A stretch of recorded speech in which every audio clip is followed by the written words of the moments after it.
Bienvenidos a la Noche Infinita. Antes de comenzar, cuéntanos en los comentarios desde dónde nos escuchas y qué temáticas te gustaría que exploremos en el futuro. Leemos cada mensaje con atención y siempre tomamos en cuenta sus sugerencias para los próximos relatos. Sin nada más que decir, comencemos. Me llamo Luis. Tengo 29 años y desde hace 5 trabajo en un puesto de tacos en Peralvillo. Es un carrito sencillo, un trompo de pastor, plancha para bistec y longaniza, un par de hieleras con refrescos y un toldo que me cubre apenas de la lluvia. Ahí vivo casi todas las noches, entre humo, cebolla asada, salsa y tortillas calientitas. La banda me conoce, los vecinos, los taxistas, los chalanes, incluso policías que vienen por su orden de 3 con copia. Pero desde hace unos meses, cada noche es un tic-tac, una cuenta regresiva invisible. Todo empezó hace poco más de 6 meses. Un tipo flaco, de chamarra negra, me pidió una orden de suadero. Cuando le extendí el plato, se acercó y murmuró: de parte del cártel, compa, derecho de piso, 1000 a la semana para que puedas seguir aquí. Al principio creí que era una broma, pero a la semana volvió, junto con otro. Traían caras duras, miradas que no buscaban conversación. Me pagaron los tacos, eso sí, pero dejaron el mensaje claro: o pagas o cierras. Al principio pagué. Me dolía, pero tenía miedo. No sabía a quién acudir. Mi hermano me decía: ve con la policía, pero todos sabemos que aquí en Peralvillo los polis también compran tacos, y callan. Mi madre me suplicaba que cerrara, que nos fuéramos al pueblo, que regresáramos con la familia en Puebla. Pero ¿cómo?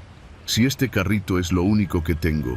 Es mi renta, es la despensa de la casa, es lo que paga los medicamentos de mi mamá diabética. La cosa se torció hace 3 semanas. Los tipos volvieron, pero esta vez querían el doble, 2000.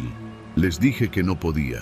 Uno de ellos soltó una carcajada, me palmeó el hombro y dijo: pues a ver cómo te va, Luisito. Las noches siguientes, el miedo se colaba en cada esquina. Cada moto que pasaba me ponía tenso. Cada coche que frenaba cerca me hacía mirar de reojo. Los clientes seguían viniendo, pero algunos ya habían notado mi cambio. ¿Todo bien, mi Luis?, preguntaba don Chuy, un vecino que pasa diario por sus tacos. Yo solo asentía. El viernes pasado fue cuando todo se rompió. Era noche fresca, había buena venta. Unos 20 vecinos, algunos comiendo de pie, otros en las banquitas improvisadas con botes de refresco y tablones. De repente, una moto pasó lenta. 2 tipos. Uno miró fijo, el otro levantó la mano con algo que primero pensé que era un cigarro. No era un cigarro. Un estallido quebró la noche.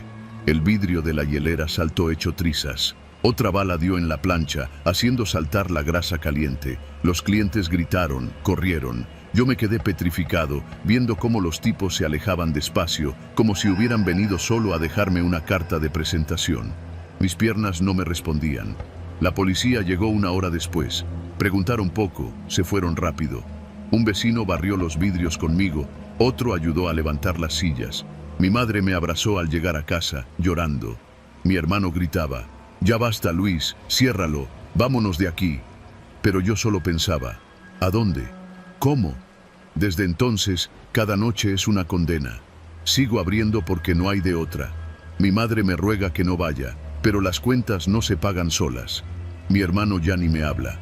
Me voy al carrito con la cabeza cargada de pensamientos.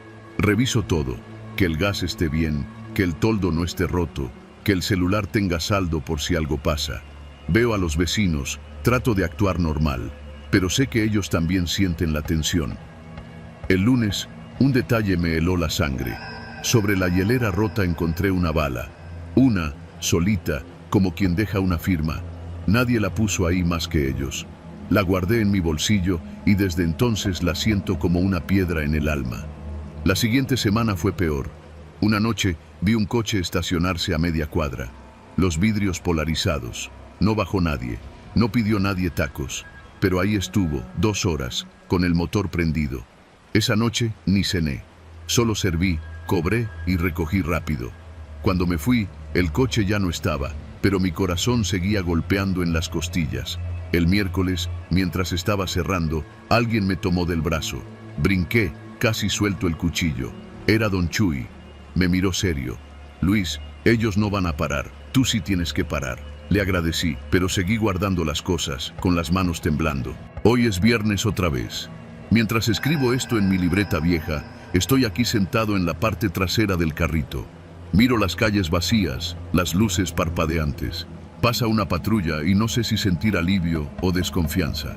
Siento el calor del pastor girando, el aroma de la longaniza mezclándose con el miedo. A las 10 de la noche llegan los primeros. Un grupo de jóvenes, risueños, con hambre. Los atiendo con una sonrisa falsa. Luego vienen los taxistas. Luego, uno que otro vecino. Cada cliente me da un poco de vida, pero también un poco de miedo. ¿Y si uno no es cliente? ¿Y si es el aviso final? A medianoche, escucho motos a lo lejos. Mi corazón late desbocado. Aprieto los puños. Pienso en mi madre, en mi hermano. Pienso en cerrar, en dejar todo. Pero sigo aquí, sirviendo tacos. Las motos pasan. Solo eran repartidores. Respiro. Pero sé que mañana será igual. Y pasado. Y pasado. No sé cómo terminará esto, pero una cosa tengo clara. Este carrito, mi carrito, no lo voy a abandonar sin pelear. No me vuelvo héroe, ni busco mártires. Solo quiero sobrevivir. Pero cada noche me siento como un hombre parado en las vías, esperando un tren que ya escucha venir. Mañana abriré de nuevo, porque el miedo no paga renta, porque el hambre no espera, porque aunque me tiemblen las manos, mis tacos siguen siendo los mejores de Peralvillo. Y porque aquí, en este rincón de la ciudad, resistir es lo único que me queda.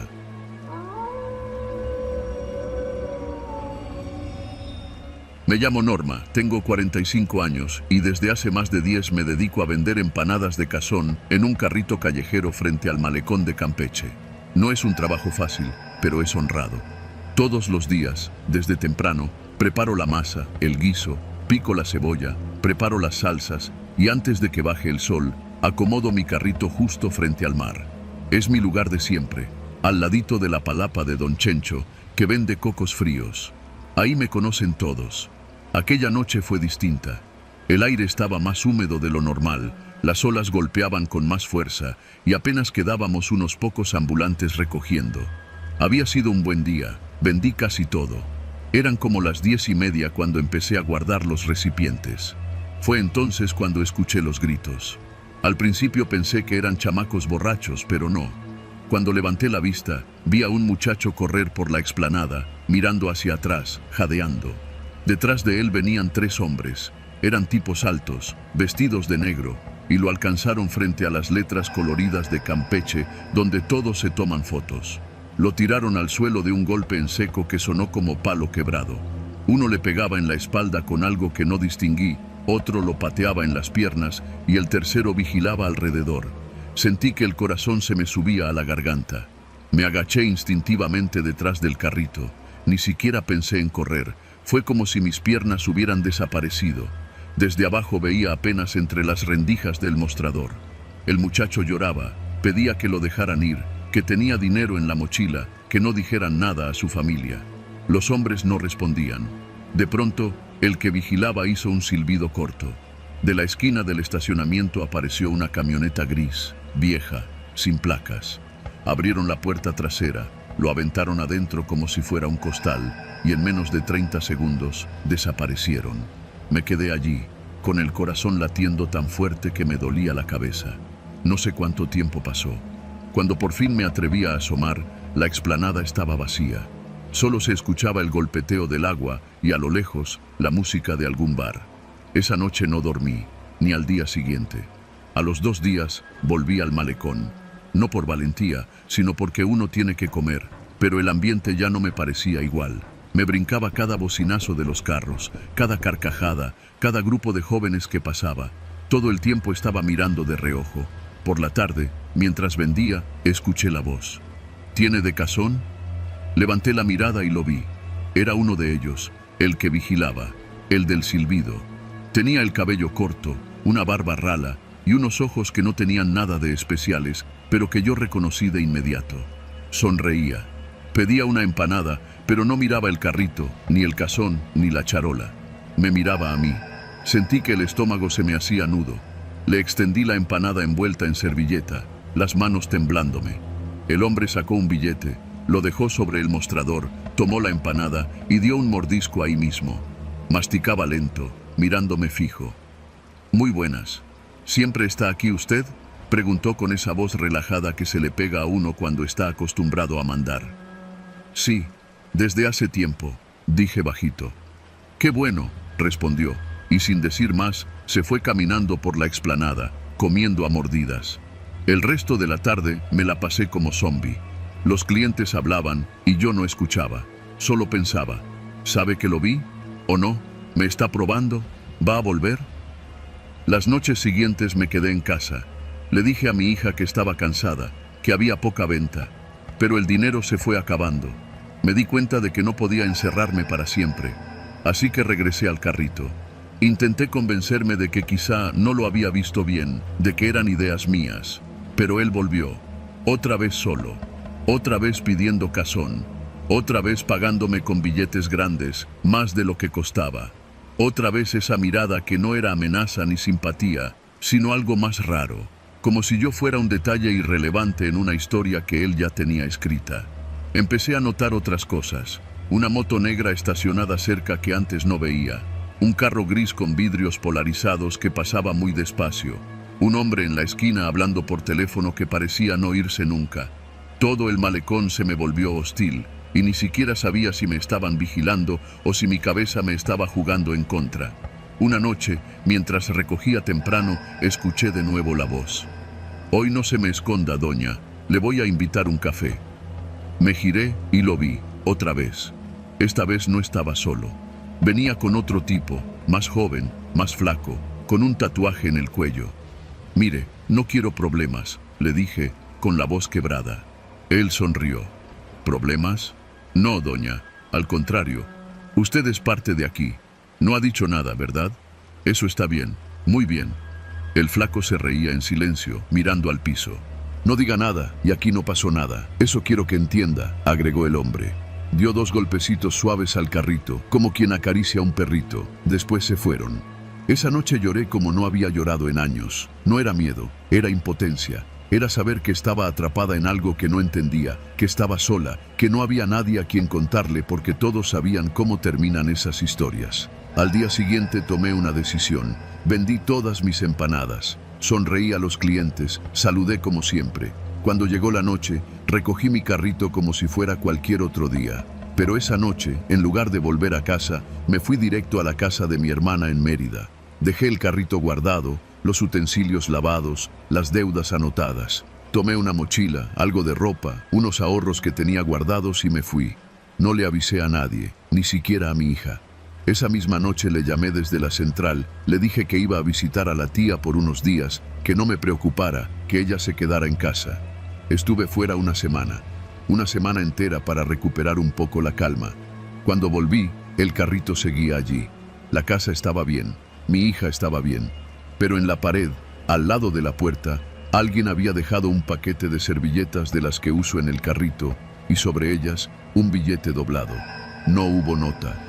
No hubo palabras, no hubo amenazas, pero yo entendí el mensaje y desde entonces sigo vendiendo empanadas, cada día, en el mismo lugar, frente al mar, con la sonrisa acostumbrada, porque en este país a veces sobrevivir significa callar y porque, aunque el miedo me pese todos los días, he aprendido que, a veces, lo único que puedes hacer es seguir sonriendo, seguir sirviendo empanadas, y esperar que el mar tarde o temprano se lleve los secretos.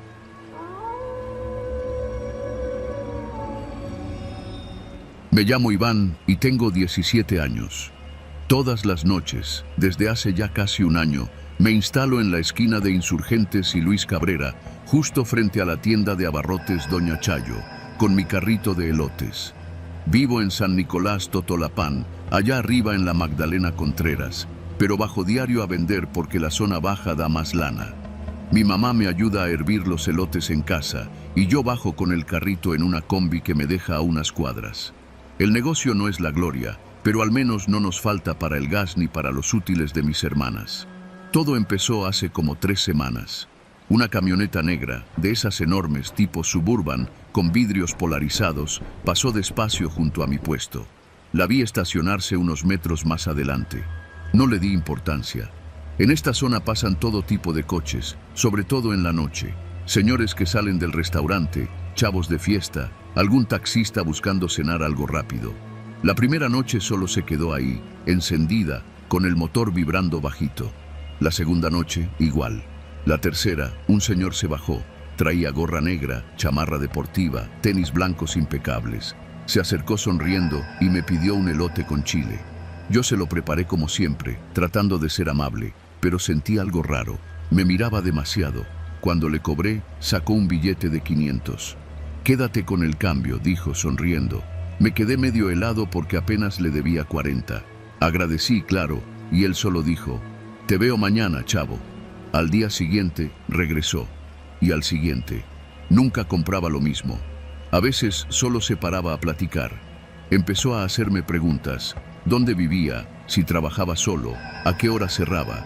Yo respondía lo justo, sin soltar mucha lengua. Pero una noche, lo dijo: «Te voy a pedir un favor, Iván». Me tensé. Él se dio cuenta. «Tranquilo, no es nada grave». Sacó un fajo de billetes, me mostró apenas las orillas. Hablaba bajito, como si no quisiera que nadie lo oyera. «Solo quiero que guardes algo por mí, un par de noches». Negué. No quería meterme en líos. Él sonrió. «Ya sabemos dónde vives». No supe si escuché bien. Me quedé helado. Cuando quise decir algo, él ya estaba cruzando la calle. Subió a la Suburban, que arrancó suave y se perdió. Desde esa noche, todo cambió. La paranoia empezó como una comezón leve. Me descubrí mirando las esquinas, los techos, las sombras entre los coches. Cada luz de coche que se acercaba me ponía tenso. Cada cliente parecía demasiado curioso. Las noches se hicieron eternas. Una madrugada, mientras recogía, vi la camioneta parada 2 cuadras abajo, sin luces, apenas visible. No había necesidad de que se acercara. Sabía que estaba ahí. Empecé a llegar más temprano y a irme antes, pero el miedo se instaló. Soñaba con vidrios polarizados. Soñaba que bajaban del coche y me metían a la fuerza. Soñaba que llegaban a mi casa. Empecé a cuidar el camino de regreso. Ya no me subía a la combi. Caminaba unas cuadras, cambiaba de acera, tomaba otra ruta. Aún así, varias veces, al voltear, juraría que un coche negro pasaba lento por la calle. La peor noche fue un viernes. Llegaron 3 tipos al puesto. No el de siempre, otros. Ropa sencilla, tenis gastados, pero uno llevaba reloj caro. Me pidieron 4 elotes, uno tras otro. El primero apenas dio una mordida antes de tirarlo al piso. «¿Sabes quién te manda saludos?», dijo uno sonriendo. El que llevaba el reloj me miraba fijo. No me atreví a responder. Otro tomó un puño de servilletas del carrito y las arrojó al suelo. «Cuídate, carnal», dijeron antes de alejarse caminando. No quise quedarme más. Eché todo al carrito, sin limpiar, y caminé rápido hacia el callejón que da a la avenida principal. Los pasos detrás de mí no eran imaginación. Me apuré. Oí una carcajada. Apreté el paso. Sentía las manos sudorosas, el corazón golpeando en los oídos. Cuando llegué a la avenida, todo estaba normal. Un taxi pasó rápido. Un borracho cantaba al otro lado de la calle. Pero yo ya no era el mismo. Empecé a evitar la mirada de todos. Clientes, vecinos, conocidos. A veces no sabía si la Suburban estaba o si mi mente me la jugaba. Había noches que la veía reflejada en la vitrina de Doña Chayo, solo para girar y no encontrar nada. Dejé de contarle a mi mamá. Ella sospechaba algo, pero no decía nada. Solo me miraba con esos ojos de madre que lo sabe todo. Un martes, temprano, mientras armaba el carrito afuera de casa, mi vecino Eliseo me saludó. Dijo que una camioneta negra había estado dando vueltas por la calle la noche anterior, que vio a un tipo parado junto a mi casa, fumando, que si todo estaba bien. Asentí, mintiendo. Esa noche, cuando vi la camioneta doblar la esquina, me fui, sin recoger, sin contar el dinero, sin limpiar. Solo empujé el carrito por la acera, dejando caer botes, servilletas, bolsas. Cuando llegué al callejón, giré sin mirar atrás. Tropecé, el carrito se volcó, el caldo de los elotes se derramó en el piso. Lo dejé ahí. Corrí hasta que las piernas me dolieron. Cuando llegué a casa, la puerta estaba entreabierta. El corazón se me detuvo. Entré despacio. Todo estaba como siempre. Mis hermanas dormidas, mamá en la cocina, lavando algo. Levantó la vista. ¿Qué pasó?, preguntó. Yo no supe qué decirle. Me encerré en mi cuarto. Esa noche no dormí. A la mañana siguiente fui a la policía. Me escucharon, tomaron nota, me dijeron que iban a patrullar la zona, que si tenía nombre, placas, alguna prueba. Salí sintiéndome más solo. Decidí no volver al puesto, pero la camioneta seguía apareciendo, afuera de mi casa, en las calles cercanas, al fondo de la calle, apagada, esperando. Intenté ignorarla, intenté vivir, hasta que, una tarde, mientras ayudaba a mamá en la tienda, un mensaje llegó a mi celular. ¿Por qué ya no trabajas, Iván? Sin número, sin nombre. Esa noche salí con un plan. Preparé el carrito como siempre. Lo llevé a la esquina, lo monté, prendí la luz, armé los botes. Me quedé ahí, esperando. A las 10:30 llegó. La Suburban dobló la esquina, se detuvo, apagó luces. El tipo de siempre bajó. Se acercó tranquilo, manos en los bolsillos. ¡Qué milagro, chavo! Ya nos tenías preocupados. Lo miré a los ojos. No sé de dónde saqué la voz. Vete a la chingada. Por un segundo, su sonrisa titubeó. ¿Eso crees? Dio un paso hacia mí. Pero lo que él no sabía es que yo no estaba solo. Desde la tienda de Doña Chayo, 3 tipos salieron. Eliseo, mi vecino, con su bata de mecánico. Su primo, el policía retirado. Y un tercero que no conocía, con un bate al hombro. El tipo se detuvo. ¿Qué pasa, Iván?, dijo, aún sonriendo, pero la sonrisa ya no era la misma. No respondí, solo lo miré. Desde la calle, otro coche se acercó. Un patrullero. Alguien, no sé quién, lo había llamado. O tal vez el policía retirado, o tal vez mamá. El hombre retrocedió, volteó. La Suburban encendió motores, subió rápido. Los vi irse, doblar la esquina, perderse entre las calles. Esa noche dormí. Y al día siguiente, cuando regresé al puesto, las calles seguían igual. Elotes humeantes, salsa roja, queso rallado, risas de borrachos, pasos apresurados. La vida siguió. Pero yo nunca volví a mirar las esquinas de la misma manera, porque hay miedos que se quedan para siempre, aunque sobrevivas, aunque ganes, porque hay cosas que simplemente no se olvidan.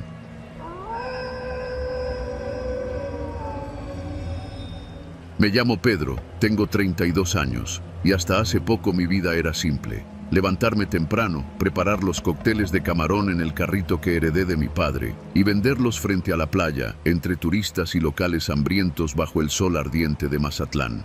Desde niño aprendí el oficio: pelar camarón, preparar salsas, picar jitomate, cebolla y chile serrano con precisión. El carrito era nuestro sustento, nuestro orgullo. Eso creía. Mi padre murió hace 2 meses de un infarto. Pensé que lo peor había pasado, pero no tenía idea de lo que venía. Los primeros días todo fue normal. Me saludaban los demás vendedores, don Rafa de los helados, Lupita de las pulseras, y los marinos del malecón me hacían bromas. Pero a las 2 semanas, las grietas comenzaron a aparecer. Primero fue el graffiti. Una mañana encontré pintado en la lona blanca del carrito: "No seas pendejo, paga". Pensé que eran chavos borrachos, pero cuando lo comenté con Lupita, ella bajó la voz. «Eso no es de chavos, Pedro. ¿Tu papá no te contó nada?». Ahí entendí que algo no estaba bien. Busqué en los papeles de mi padre. Entre cuentas, notas de proveedores y papeles arrugados, encontré un cuaderno viejo. En la contraportada, anotaciones con nombres y montos. Algunos conocidos: Marquitos, gasolina 15,000. Toño, hielos 8,000. El Mono, renta 20,000. Y abajo, subrayado: Cota, mensual, 50,000. No quería creerlo. Mi padre lavaba dinero para el Cota, un jefe local. El carrito era la fachada. Las amenazas aumentaron. Me dejaban mensajes en servilletas: «Ponte al día, flaco». Me interceptaban muchachos en moto para decirme con media sonrisa: «Estás pendiente, güey». Hasta que una noche, después de cerrar, escuché un estruendo. Corrí a la ventana del cuarto. El carrito estaba envuelto en llamas, el toldo blanco colapsando, el acero crujiendo. Ahí entendí algo brutal. Aquí nadie simplemente renuncia. Los días siguientes fueron un infierno. Intenté pedir ayuda. Fui a la policía. El comandante me miró con esa cara de «no te metas donde no debes». Hablé con mi primo, que es abogado en Culiacán, y me dijo: «Vete, te lo digo de compa, aquí no ganas». Pero ¿cómo dejar todo? ¿A mi mamá enferma? ¿A mi hermana que depende del dinero? Decidí enfrentar al Cota, no porque fuera valiente, sino porque no veía otra salida. Lupita me consiguió un contacto. Rubén, uno de sus cobradores, que siempre estaba en el bar de la esquina. Fui una noche. Rubén me miró de arriba abajo, carcajeándose. «¿Tú eres el hijo del viejo Pedro? El que hacía coctelitos con limón y amor, ¿no?» Me dio una palmada en el hombro. «¿Y ahora qué? ¿Se te acabó el amor?» Tragué saliva. «Yo quiero salirme. Solo quiero vender, trabajar limpio». Su sonrisa se borró. «Eso no existe, cabrón. Tú no eres nadie. El carrito no es tuyo, es de la plaza, y tu jefe era útil. Tú no. O pagas, o te quitan. O te quitan, ¿me entiendes?» Esa noche casi no dormí. Oía cada moto pasar, cada puerta crujir. Al amanecer, fui al muelle, donde los pescadores descargaban. Compré camarón, por costumbre, pero al regresar al local improvisado que me prestaba un amigo, lo encontré destrozado. Vidrios rotos, mesas volteadas, un cuchillo clavado en el mostrador con un mensaje: «Paga». Pasaron los días y fui hundiéndome. Dejé de salir. Mi mamá preguntaba por qué ya no trabajaba. Le mentía. Mi hermana me mandaba mensajes preocupada desde Guadalajara. Yo los leía en silencio, viendo por la ventana al malecón vacío de madrugada. Un día llegó Rafa, el de los helados. «Pedro, sé que no quieres oírlo, pero escucha, nadie se sale. Solo hay dos maneras de acabar: trabajar con ellos o irte». Me resistía, hasta que recibí la última advertencia. Una noche, regresando a casa, vi que habían pintado en la pared de mi cochera: «Te quedan 2 días». No soy valiente, no soy héroe, pero tampoco soy un muerto en vida. Esa misma noche empaqué lo poco que tenía. Llamé a mi hermana, le pedí que me consiguiera trabajo en Guadalajara. Abandoné el malecón, Mazatlán, los días de sol, las noches de cervezas frías, los gritos de los niños corriendo frente al mar. Me fui, pero no por cobarde.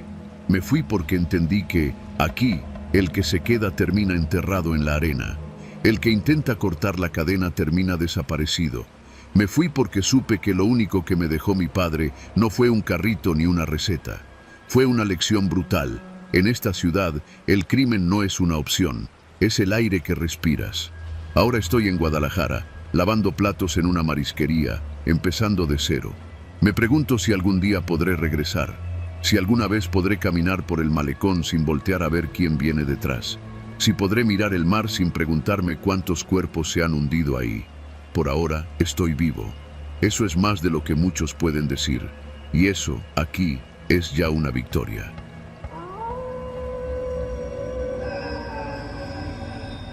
Yo me llamo Elías y llevo más de 5 años en este mismo puesto de jugos, en una esquina del centro histórico de la Ciudad de México, a un lado del edificio de correos, cerquita de Eje Central. Mi vida era sencilla: levantarme a las 5, llegar a las 6, acomodar los costales de naranja que nos dejaban desde la madrugada, lavar, partir, exprimir, servir. Era de esos trabajos que no dan lujos, pero sí alcanzan para pagar el cuarto en la vecindad, mandar algo de dinero a mi mamá en Toluca y darme de vez en cuando un taco de guisado con Coca-Cola. Todo cambió un jueves cualquiera. Ese día, entre los costales, noté algo raro. Eran los mismos costales de siempre, de malla naranja, amarrados con mecate. Pero uno estaba más duro, más pesado, y no olía a cítrico sino a plástico. Lo abrí pensando que quizá había llegado mal surtido. Entre las naranjas, envueltos en bolsas negras, había varios paquetes prensados, casi del tamaño de ladrillos. Me quedé congelado. Uno de los cargadores que los dejó por la madrugada estaba todavía ahí, fumando en la banqueta. «Oye, ¿qué es esto?», le pregunté. El tipo, sin levantar la vista, soltó: «Ni lo toques, carnal, tú solo exprime». Esa frase me zumbó en la cabeza todo el día. Seguí trabajando, atendiendo a los oficinistas, a los estudiantes de la UNAM que pasaban a diario, a los albañiles del edificio de al lado. Pero cada vez que levantaba una naranja, pensaba en los paquetes. Cuando llegó la noche, no aguanté y marqué al número de mi patrón, don Goyo. «Oiga, don Goyo, llegaron unos paquetes raros entre la fruta». «¿Y quién te dijo que los revisaras, güey?», me interrumpió. Su tono, seco, me paralizó. «Tú no viste nada, Elías, nada». Mañana llego temprano. Y más te vale estar ahí. No dormí esa noche. El día siguiente, viernes, fue peor. A las 6 de la mañana, don Goyo estaba ahí. Nunca llegaba a esa hora. Se metió al puestito, me jaló del brazo y me habló al oído, como escupiendo cada palabra. Ya estás dentro, mijo. Mira, nadie te va a lastimar si haces lo que sabes hacer. Jugos. Esos paquetes no son tuyos. No los toques. Pero si te pones de bocón, ¿quién crees que va a cargar con todo cuando la poli los encuentre? Me soltó y me dio unas palmadas en la espalda, como si fuéramos compadres. Luego se fue, dejándome con el estómago revuelto. Ese viernes trabajé casi en automático, pero cada persona que se me acercaba a pedir un jugo me parecía un peligro. El señor con traje podría ser judicial, la morra con mochila, policía encubierta, el chavo de motocicleta, halcón. El señor de los tacos me saludaba como siempre, pero yo ya veía peligro en su sonrisa. Me temblaban las manos al pelar las naranjas, se me atoraban las monedas al dar el cambio, y cada que escuchaba el rugido de una moto pensaba que venían por mí. Pasaron los días. Yo trataba de convencerme de que si no hablaba, si no preguntaba, todo seguiría igual. Pero no era cierto. Una tarde, un tipo se acercó al puesto. No pidió nada, solo se me quedó viendo. Alto, delgado, piel morena, ojos chicos. Llevaba una bolsa de plástico en la mano. Cuando los oficinistas se fueron, él se acercó. «Elías, ¿verdad?», dijo con voz baja. Asentí, sin aire. «Pa' que sepas, ya estás en la lista. Así que sonríe y sirve jugo. Si haces algo raro, te cae la voladora. Y pa' que no dudes». Abrió la bolsa y me mostró una foto mía, saliendo de la vecindad, y otra de mi madre en Toluca, en el mercado. Luego se fue, como si nada. Esa noche vomité en un bote de basura. A partir de ahí, cada día fue un infierno. Servía jugos pensando que era mi última mañana libre. Cuando escuchaba pasos rápidos, pensaba que venían a detenerme. Cuando escuchaba risas a lo lejos, pensaba que eran burlas dirigidas a mí. Empecé a soñar con bolsas negras, con naranjas podridas, con uniformes de policía irrumpiendo en mi puesto. Quise renunciar, pero don Goyo me cerró todas las puertas. ¿Y tú crees que sales limpio si te vas?, me soltó una tarde. ¿Quién crees que van a señalar si falta el dinero? ¿Tú sabes cuántas cámaras hay aquí? Si caes, caes solo. O te quedas o te caes. Empecé a beber en las noches para dormir. En las mañanas llegaba con la cabeza a medias, los ojos rojos, y aún así, ahí estaba, partiendo naranjas. A veces veía pasar a los cargadores. Sabía que entre las cajas y costales iba la muerte disfrazada de cítrico. No preguntaba, no miraba, no respiraba. Pero el miedo crece como moho. Una noche, al llegar a la vecindad, encontré un sobre bajo la puerta, sin remitente. Dentro, unas fotos. Yo despachando, yo hablando con don Goyo, yo cargando cajas, y una nota. Cuando quieras hablar, tenemos pruebas, pero te vas solo. Entendí que estaba atrapado. Los días se hicieron semanas. Me convertí en un autómata. Perdí peso, dejé de visitar a mi madre, de ver a mis amigos. Cuando me preguntaban, decía que estaba chambeando duro. Pero la verdad era que vivía muerto de miedo. Hasta que llegó el lunes en que todo se quebró. Era temprano. La ciudad apenas despertaba. Estaba sirviendo un jugo a una señora mayor cuando sentí un toque en el hombro. Me giré y ahí estaba. Un hombre con chaleco, gafete de policía, acompañado de otros dos. Me mostró una carpeta. «Elías, queremos hablar contigo». Me flaquearon las piernas. Pensé en correr, pero no habría servido de nada. Los policías no me esposaron. Me invitaron a caminar. Al llegar a una patrulla, uno de ellos habló. «Te estamos observando desde hace semanas, Elías. Sabemos que tú no eres el capo aquí, pero escucha bien. Si no cooperas, vas a cargar con lo que te metieron». No dije nada. Quise abrir la boca, pero no pude. Ellos se miraron entre sí, como esperando que me quebrara, pero no lo hice. Me dejaron ir. Ese día, supe que había cruzado una línea invisible. No podía huir. Si hablaba, me caían los de adentro. Si callaba, me caía la ley. Me quedé atrapado en medio, partido como las naranjas que exprimía cada mañana. Hoy sigo ahí. Cada cliente podría ser un policía encubierto, un narcovigilante, un vecino curioso. Cada mirada pesa. Cada paquete que llega en los costales es un recordatorio de que mi vida se volvió un callejón sin salida. Y sin embargo, Ahí estoy. Porque aunque podría intentar escapar, sé que ya es tarde.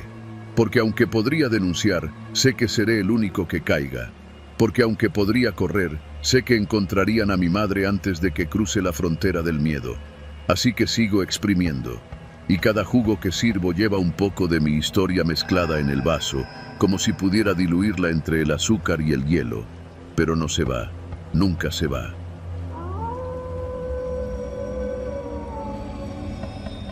Me llamo Marta. Tengo 48 años y desde hace más de una década vendo tortas afuera del Mercado Morelos, en Puebla. Todos los días, desde las 6 de la mañana hasta que el último cliente desaparece entre las calles, ahí estoy, en mi puestecito de lámina con toldo azul. Me gusta decir que aquí he visto pasar de todo: borrachos, estudiantes, señoras con su mandado, hasta policías que se estacionan rápido para llevarse una torta de milanesa. Pero lo que vi esa noche cambió mi vida. Era martes. Los martes siempre son flojos.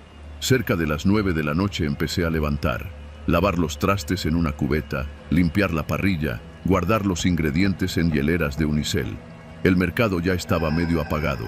Apenas unos pocos puestos quedaban con luz, y algunos compañeros ambulantes recogían igual que yo. Mientras fregaba los charoles con agua jabonosa, escuché algo raro. Unos golpes sordos, como puñetazos, y un quejido. Pensé que era alguna pelea de borrachos, cosa común aquí, pero había algo distinto en esos sonidos. Eran secos, duros. Seguí lavando, intentando ignorar. Pero entonces oí un grito desgarrador que me erizó la piel. Me asomé hacia el callejón lateral, entre la barda del mercado y una tapia abandonada. No era buena idea, lo sé, pero la curiosidad pudo más. Me incliné, apenas lo justo para ver. Ahí estaban, 5 tipos rodeando a un chavo. No tendría más de 20 años. Uno le pateaba la espalda, otro le golpeaba la cabeza, mientras los demás reían, gritaban insultos. Vi cómo el chavo trataba de levantarse, apenas levantaba la mano pidiendo clemencia, y otro lo remataba de un rodillazo en la cara.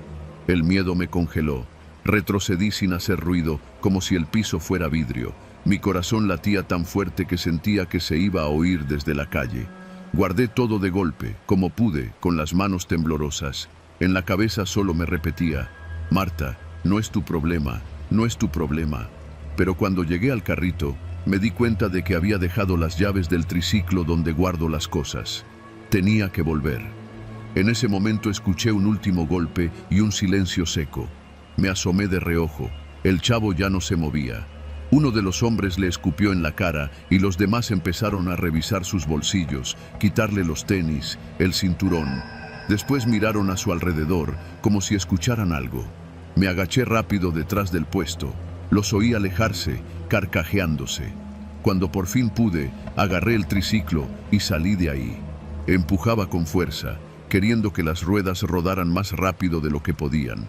Al llegar a mi casa en la colonia Los Ángeles, me encerré con doble candado. Esa noche no dormí. Al día siguiente, temprano, fui a la comandancia. Pero apenas empecé a contar lo que había visto, el policía detrás del escritorio levantó la ceja. ¿Dónde dijiste que fue? ¿En el Morelos?, me preguntó. Sí, por la tapia lateral. Ahí. Mejor no se meta, señora.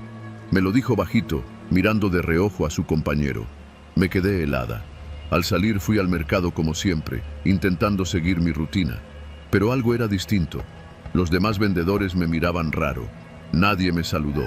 Incluso doña Gaby, la de los jugos, que siempre me daba un vasito de naranja, apenas me cruzó la mirada. A media mañana, mientras cortaba jitomate, noté un papel doblado entre los panes. Lo abrí. Sabemos lo que viste. Callada, sigues viva. Las piernas me fallaron. Me senté en la banquita de plástico, sintiendo cómo un hormigueo me recorría los brazos.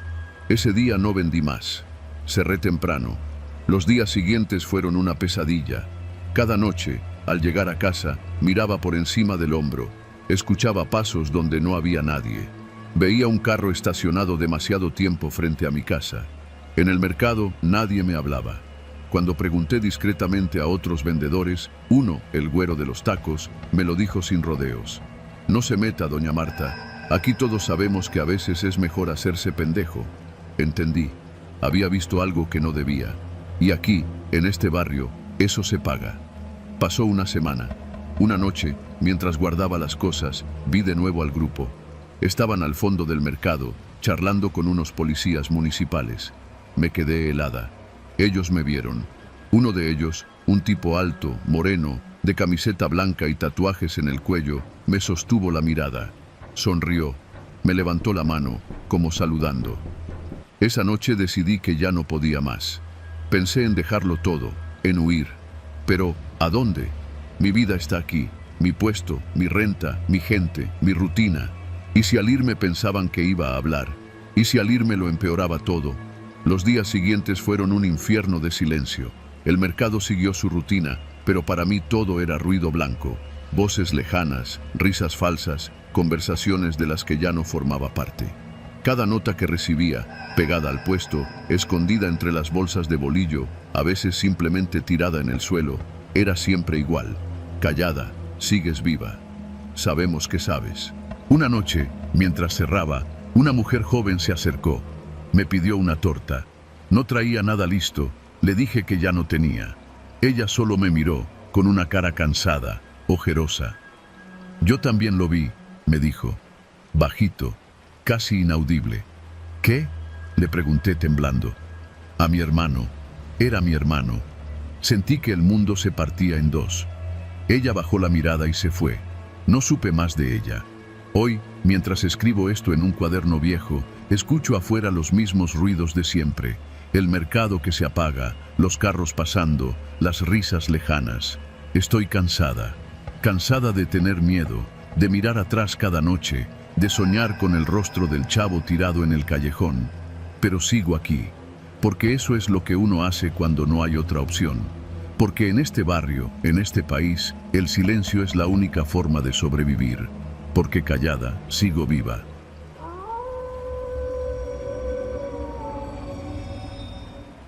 Me llamo Graciela, pero todos en el centro me dicen Doña Chela.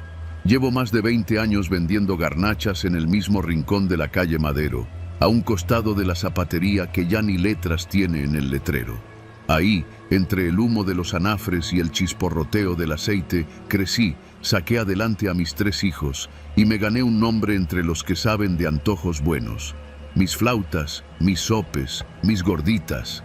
No era por presumir, pero se vendían solos. Con decirte que hasta los oficinistas de los edificios cercanos me pedían por WhatsApp para apartar. Eso sí, nunca faltaba quien quisiera su corte por dejarnos trabajar. Desde tiempos de mi madre, los polis pasaban a saludar y uno ya sabía que saludaban con la mano extendida. Una mordida aquí, un cooperacha allá y todos felices. Pero hace como 2 meses llegó uno nuevo, el comandante Morales. Un tipo gordo, de esos que parecen sudar tocino, con bigote mal pintado de negro y lentes oscuros hasta de noche. Llegó con su sonrisa falsa, probó un sope y luego soltó. Está bueno, jefa, pero le va a costar. Al principio me hice la loca. Me dije, es nuevo, se le pasará. Pero no. A los 3 días volvió, esta vez con otros 2 polis, y me dejó caer. 200 a la semana, doña, o ya sabe. Llegan los inspectores. Me reí. No por valentía, sino por costumbre. Pero ellos no. A la semana siguiente, llegaron los inspectores. Que si no tenía permiso, que si el tanque de gas era peligroso, que si estaba obstruyendo la banqueta. Me clausuraron el anafre. Perdí 2 días y un pedido de 15 flautas para una oficina. Los otros puestos me miraban con pena. Doña Lucha, la de los elotes, me lo dijo claro una noche que barríamos juntas. Chela, paga, es lo que hay, si no, te van a tumbar. Pero yo ya estaba cansada. No era solo el dinero, era la rabia de ver cómo nos exprimían a todos, cómo nos tragábamos la injusticia como si fuera parte del menú. Esa noche, en vez de dormir, pensé, me dije, si no me defiendo yo, nadie lo hará. Y saqué mi teléfono. Empecé a grabar, no solo cuando venían por la mordida, sino todo. Cuando los inspectores me ponían trabas, cuando Morales pasaba a recoger su cooperación, cuando los clientes se quejaban porque ya no tenía anafre y debía usar parrilla eléctrica. Al principio temblaba al sostener el teléfono, pero pronto le agarré el modo. Hasta me armé un pequeño diario en Facebook, donde subía videos cortitos contando lo que pasaba. A los 15 días ya tenía seguidores. gente del barrio, clientes, uno que otro reportero local. Empezaron a compartirlo. Una noche, incluso, me llegó un mensaje privado de un periodista. Doña Chela, ¿le puedo hacer una entrevista? Esto que está contando es fuerte. No dormí esa noche. No por miedo, sino porque me hervía la sangre de pensarlo. Acepté. Al día siguiente, mientras le ponía crema a unos sopes, Morales llegó. Lo vi venir desde media cuadra, rascándose la panza, con esa sonrisa de sapo tragón. Me extendió la mano. Y jefa, ¿cómo vamos? Saqué el teléfono y lo puse a grabar sin disimulo.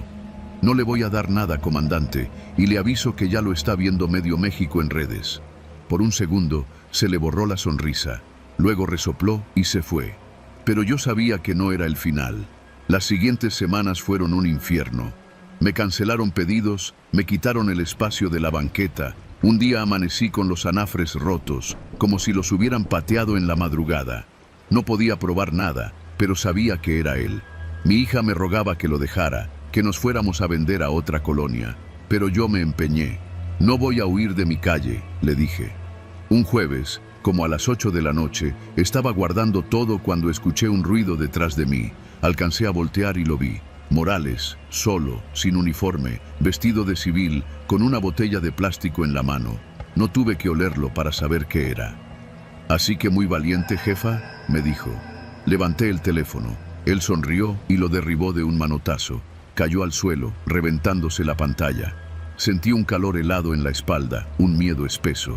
Le voy a dar un consejo, doña Chela. La gente como usted no gana. Se dio la vuelta y se fue. Yo me quedé ahí, parada, temblando, sintiendo cómo me subía un nudo a la garganta. Esa noche lloré como no había llorado en años. No por mí, sino por la impotencia, por la certeza de que nadie iba a venir a ayudar. Pero me equivoqué. A la mañana siguiente, mi hija me despertó sacudiéndome. Mi página de Facebook estaba llena de mensajes. El periodista había publicado la nota. Salía yo, con mis garnachas, contando lo que me pasaba. Salía Morales, en uno de los videos, pidiendo cooperación. Salían los comentarios de la gente, exigiendo respuestas. Ese mismo día, un carro negro se estacionó frente a mi puesto. Bajaron 3 tipos de la fiscalía. Preguntaron por mí. Me llevaron a declarar. Yo, que nunca había puesto un pie en una oficina oficial que no fuera el IMSS, me sentí como bicho raro. Pero conté todo. Morales fue suspendido esa semana. Alguien me dijo que tenía más denuncias en otros lados, que mi caso había sido solo la gota que derramó el vaso. Volví a poner mis anafres. Volví a vender. No fue fácil. Las amenazas siguieron un tiempo. Algunos compañeros me miraban con recelo, como si les hubiera complicado la vida. Pero también llegaron clientes nuevos, gente que me decía, vine a probar las garnachas de la señora Valiente.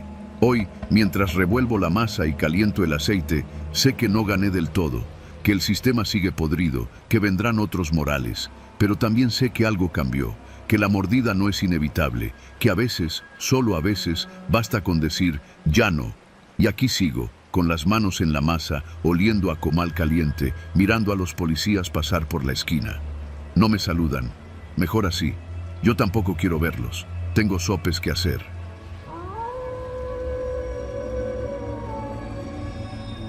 Me llamo Arturo, tengo 17 años y desde hace 2 años ayudo a mi papá, don Chema, en su carrito de churros. Nos ponemos siempre en la esquina de la avenida Revolución con Pirineos, frente a la salida del Metro San Antonio, en la Ciudad de México. Es buena esquina, pasan oficinistas, estudiantes, hasta turistas curiosos. Para nosotros, cada noche es lo mismo: preparar la masa en casa, cargarla en el carrito, montar el aceite, la vitrina y vender hasta que las piernas nos duelan. El lunes pasado, sin embargo, cambió todo. Ese día, cerca de las 10:30 de la noche, mientras mi papá recogía unos pedidos al fondo del carrito, un hombre se acercó. Era moreno, alto, con un tatuaje en el cuello y un gorro negro. Tenía los ojos inyectados, nerviosos, y traía un olor fuerte a alcohol. Me pidió 3 bolsas de churros, y mientras yo las preparaba, empezó a hablar raro. Que si cuánto ganábamos, que si nunca nos habíamos metido en problemas por andar en la calle de noche. Me incomodó. Le di la bolsa, me pagó con billetes arrugados y antes de irse soltó algo que me heló. Cuídense, cabrones, que no siempre se sabe quién pasa por aquí. No lo conté esa noche porque mi papá ya tiene demasiadas preocupaciones. Pero los días siguientes sentí que alguien nos miraba. Un coche gris pasó lento varias veces el miércoles y el viernes ese mismo hombre regresó, solo para mirarnos desde la banqueta de enfrente. Ni compró ni dijo nada. Mi papá se reía de mis nervios, decía que seguro eran mis ideas. El domingo por la noche, sin embargo, desaparecí. No sé exactamente qué hora era. Mi papá dice que eran como las 11 menos cuarto. Habíamos guardado casi todo. Yo fui a tirar la basura a la esquina, frente al poste de luz, donde apenas se alumbra. Y ahí, al darme vuelta, sentí una mano sujetarme el cuello. Todo fue rápido, un golpe en la cabeza y oscuridad. Cuando abrí los ojos estaba en un cuarto frío, atado de pies y manos. Me dolía la nuca, olía a humedad y escuchaba voces de fondo. Hombres. Uno me dijo: tranquilo, chaval, si tu jefe coopera, mañana regresas a casa. Cerré los ojos. No quise gritar. Mi mente solo pensaba en mi mamá, en mi papá, en si ya sabrían que yo no estaba. Mientras tanto, en la esquina, mi papá buscaba por todos lados. Me imaginé su desesperación, corriendo a la gasolinera, preguntando a los taqueros, llamando a los patrulleros que siempre paran en la esquina. Lo que nunca pensé fue lo que realmente hizo. Fue a la policía, sí, pero también fue a los vecinos, a los comerciantes, y acabó pidiendo las cámaras de la farmacia y de la tiendita de celulares. Ahí quedó todo grabado. Cómo me subían entre dos a un coche gris en menos de 10 segundos, justo donde la luz del poste no alcanzaba. La noticia corrió rápido por la colonia. El carrito de churros, donde siempre sonaba la cumbia bajita de la radio, se llenó de velas. Los vecinos llegaron a dejar flores. La gente del barrio armó un altar improvisado, no porque estuviera muerto, sino porque mi papá lo necesitaba. Veladoras, santitos, fotos mías de cuando era niño. Los repartidores de Rappi que siempre nos compraban, los choferes de Uber de la base cercana, hasta los vendedores ambulantes, todos se acercaron. Y mi papá, terco, se negó a dejar de ir al puesto. Dijo que ese carrito era lo único que le quedaba para recordarme vivo. La policía, por supuesto, hizo poco. Decían que había que esperar, que tal vez era una fuga, que tal vez yo andaba en cosas raras. Mi papá lloró en el Ministerio Público, gritó, golpeó la mesa. Nada. Los días pasaron y el carrito se volvió un santuario callejero. Algunos clientes dejaban dinero, otros le llevaban comida a mi papá. Él no dormía. Mi mamá apenas hablaba, encerrada en casa. Lo que nadie sabía era que, mientras tanto, yo escuchaba. Escuchaba planes, amenazas, teléfonos sonando. Los tipos que me tenían eran unos improvisados. Hablaban de dinero, pero no sabían con quién negociar. Escuché que uno decía: ese viejo no tiene nada, carnal, ni casa propia tiene, ¿qué vamos a sacar? Otro respondía: ya ni modo, vamos a ver si mínimo sirve de ejemplo para los demás. La noche del cuarto día me soltaron. Me subieron a un coche, me tiraron en un lote baldío a unos 6 kilómetros de casa. Iba vendado, descalzo, sucio. Caminé como pude hasta la avenida. Nadie me ayudó, nadie se detuvo. Solo un taxista me vio tambaleándome y me dejó subir, medio muerto de miedo. Me llevó directo al puesto de churros, donde mi papá seguía, frente al carrito, solo, mirando las velas. Cuando me vio, no dijo nada. Solo me abrazó. El rescate nunca llegó. La policía nunca atrapó a nadie. La colonia, los clientes, la gente del barrio, ellos fueron los que sostuvieron a mi familia. Ahora, cuando volvemos al carrito, hay algo roto. Mi papá ya no sonríe como antes. Yo tampoco. La esquina sigue igual. Los coches pasan, la gente compra churros, las canciones de cumbia siguen sonando en la radio, pero sabemos que la calle tiene ojos que no vemos y manos que no sentimos hasta que es tarde. A veces, cuando cierro los ojos, escucho la voz del tipo aquella noche: cuídense, cabrones. Y me acuerdo de que no era una amenaza, era una advertencia. Porque aquí, en esta ciudad, a veces el miedo no viene del más fuerte ni del más poderoso, sino del que simplemente se aburre y decide romperle la vida al que menos lo espera.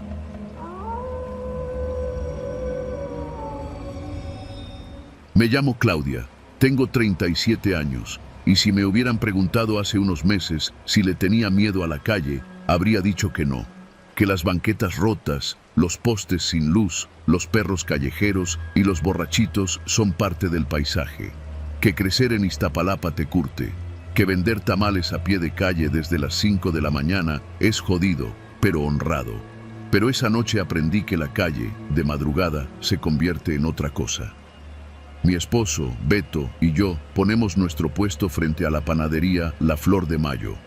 Cada día, antes de que el sol asome, ya tenemos lista la vaporera, tamales verdes, de mole, de rajas y de dulce. El champurrado espeso, burbujeando en el caso. Hay clientela fija, los de la base de taxis, los señores que abren las refaccionarias, las mamás que van de paso a dejar a los hijos a la secundaria. Esa madrugada eran cerca de las 4:30. Aún estábamos montando el anafre, acomodando las sillas. Beto encendía el carbón mientras yo colgaba el mantel con los precios. En eso se apareció un tipo tambaleándose, alto, delgado, sucio. Una chamarra azul rota, una gorra de los Pumas manchada de algo que no quise adivinar. «¿Qué onda, guapa? ¿Ya me vas a servir o qué?», dijo, arrimándose más de la cuenta. «Ahorita todavía no, joven, deme chance», le respondí, ladeándome. El olor a alcohol era como un golpe. Beto lo vio de reojo y le dijo, firme: «Ahorita no, carnal, vente al rato». Pero el tipo no se fue. Me miraba, se me pegaba al brazo. Cuando quise apartarme, me sujetó fuerte. «No te hagas, mami, no seas payasa». Todo fue rápido. Beto soltó el encendedor y le gritó: ya bájale». Se armó el empujón. Lo agarró de la chamarra. El otro respondió con un puñetazo torpe. Yo, entre intentar zafarme y gritarle a la señora de la panadería, que ya levantaba la cortina, no sabía qué hacer. El panadero salió con una pala de hornear, ayudó a Beto a empujar al tipo hasta que cayó sentado en el arroyo. «Órale, vete a la chingada», le gritó Beto. El borracho se levantó, soltando amenazas. «Van a ver, cabrones, van a ver». A eso de las 5:30 ya no pensábamos en él. Llegaron los taxistas, los albañiles, las empleadas domésticas. La vaporera comenzó a vaciarse. Me repetía a mí misma que solo había sido otro loco de la noche, que al rato se le pasaría. Entonces apareció. Venía en una moto desvencijada, con 2 tipos más. Uno de ellos cargaba algo envuelto en una camiseta. No había que ser adivino, era un arma. Me paralicé. La señora de la panadería cerró en seco. Los taxistas se replegaron hacia sus autos. Los clientes desaparecieron. Beto y yo nos quedamos solos, frente al puesto, con las manos vacías. «¿Se acuerdan de mí, putos?», dijo el borracho, bajándose de la moto. Beto me jaló detrás de él, tratando de ser escudo. Yo veía el champurrado burbujeando, el anafre encendido, las sillas de plástico, y pensaba en lo absurdo de todo. En cómo algo tan pequeño podía convertirse en ruina en segundos. Uno de los hombres sacó el arma, un revólver viejo, con el cañón apenas sujeto. El borracho le decía cosas a Beto, lo empujaba, lo escupía. Yo no escuchaba bien, un zumbido me llenaba la cabeza. Y entonces algo cambió.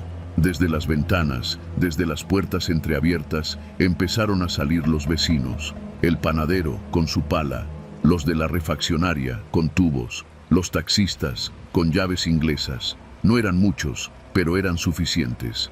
El borracho lo notó tarde. Cuando volteó, ya lo estaban rodeando. Beto agarró el caso del champurrado y lo lanzó al piso. El líquido caliente se esparció, haciendo que el tipo del revólver diera un paso atrás. Un taxista lo desarmó de un manazo. Hubo gritos, golpes, un corredero. Los hombres huyeron dejando la moto tirada. Nadie los siguió, pero todos gritábamos: «¡Ya váyanse! ¡Aquí no! ¡Aquí no!». Cuando todo se calmó, nos quedamos un momento en silencio. Nadie dijo nada. El olor a masa, a hojas quemadas, a chocolate, flotaba en el aire. Miré a Beto, que temblaba, con las manos enrojecidas. La señora de la panadería salió a darnos un pan dulce. Los taxistas ayudaron a recogerlo tirado. Me senté en la banquita, con las piernas flojas. Entendí algo en ese momento, algo que nunca me había permitido aceptar, que todos los días, al salir a vender tamales, nos exponemos a todo. que somos los olvidados, los sin policía, los que sobrevivimos porque los demás nos ven, nos cuidan, porque entre nosotros nos hacemos comunidad, que no hay garantías. Esa noche, al llegar a casa, mientras lavábamos las vaporeras, le dije a Beto, casi en un susurro: no quiero dejar de vender, pero ya no quiero estar sola.